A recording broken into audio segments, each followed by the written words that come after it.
Set custom notification sound for different apps. First of all, go to your phone settings. In phone settings, scroll down and tap on notifications. Tap on advanced settings. Here, enable manage notification categories for each app. After that, from your settings app, scroll down and tap on apps. In here, you will find all of your available apps. Just go ahead and open the app for which app you want to set a different or custom notification sound. Tap on notifications and make sure to enable or allow notifications for the app first of all. Then tap on notification categories. Here I'm selecting all notifications.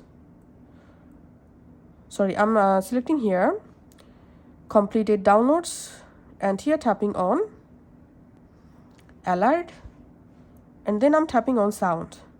Now I can easily select a different notification sound for my Google Chrome browser.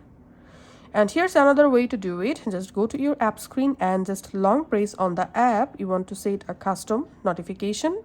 Then tap on this I button. You directly jump into the specific app info page. In here, tap on notifications, allow notification first of all, then tap on notification categories. And here I'm selecting chat history backup, alert selecting, and then tapping on sound, and then you can go ahead and select a different or custom notification sound for each app.